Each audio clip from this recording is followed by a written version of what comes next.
Salutare, dragi prieteni, și bine m-am regăsit pe canalul de YouTube. Astăzi, după cum ați văzut și din titlu, ne vom juca de avați ascunse la partea a doua, pentru că am văzut că v-a plăcut foarte mult prima parte. Și da, deci am decis să fac și partea a doua. Oh my god, să nu mă vadă. Ok, copilul acela în portocaliu nu se mai vede, în fine. El s-a pus și să nu mă găsească pe mine primul, ca să nu mă pun eu. Și da, să știți că voi posta foarte multe vloguri săptămâna ce vine, gen acum de mâine. Voi posta foarte multe vloguri și sketch-uri, pentru că mi-am luat un telefon mai bun care pot să pun și pauză și da, nu mă filmez în continuu. Și vă mulțumesc pentru suma de 165 de abonați. În momentul actual nu știu cât am, poate a crescut, poate am scăzut, dar da. Și vă mulțumesc foarte mult că sunteți alături de mine.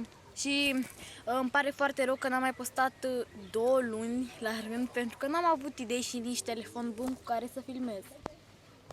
Ok, acum eu sunt ultimul de găsit, pentru că i-a scuipat pe toți sau să-mi scuipa, nu știu. Și acum să mă duc, să mă scui. Deci da. Eee! Am scuipat! Haideți să ne ascundem. Ok. Am găsit locul acesta. După o piatră jos. Am scuipat urma și tot acel jucător se va pune. Dar vreau să mă pun și eu, pentru că este plictisitor așa.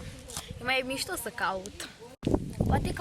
Poate că mâine voi mai posta un vlog, dar nu știu sigur dacă am timp. Dar apoi mâine, nu știu sigur, vedem, dar pe săptămâna asta ce vine voi posta, cred că vreo 6 vloguri, 7 săptămâna aceasta. Și voi posta mai des, vorbesc acum încet ca să nu mă găsească. Deci, oh my god, ăsta să nu mă văd.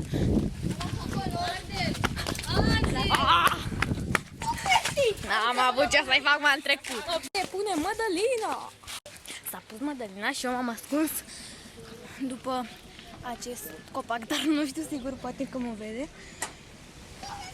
Și da, și acest tricou este comandat de pe un site. Cred că mâine voi posta. Mi-am dat cu ea în față, oh my god. Foarte cringe. Ok, acum trebuie să ne ascundem din nou. Ok, eu m-am ascuns aici. Sper să nu mă vadă. Se tot uitau copii care, de fapt, jucătorii jocului se tot uitau la mine și mă face să râd. Și sper să mă caute. Să nu mă găsească, pardon. A scuipat un jucător, deci nu mă pun eu. Yes! Sper să nu mă găsească încă o dată. Vreau să o fiu găsit ultimul, pentru că de fiecare dată când am jucat de avați ascunsele a fost mereu găsit ultimul, pentru că găsesc foarte bune ascunzători eu. Și să-mi scrieți pe pagina mea de Facebook ce vloguri să mai fac. Acum se pune alt jucător și după vreau să mă pun eu. Acolo este. Ok, și eu acum să mă ascund. Mă ascund după acesta, după acest pom. Intră, mă, șanț! Vede! Sper să nu mă găsească. Mi-am schimbat ascunzătoarea după acest nisip, pentru că acolo mă vedeam și eram găsit foarte repede. După cum v-am spus cu tricourile, mi-am comandat 3 tricouri sau 4, nu știu sigur. Și voi face despachetarea, voi vorbi despre ele, de pe ce site le-am comandat și cât am dat pe ele. În următorul videoclip sau, nu știu, videoclipurile anterioare.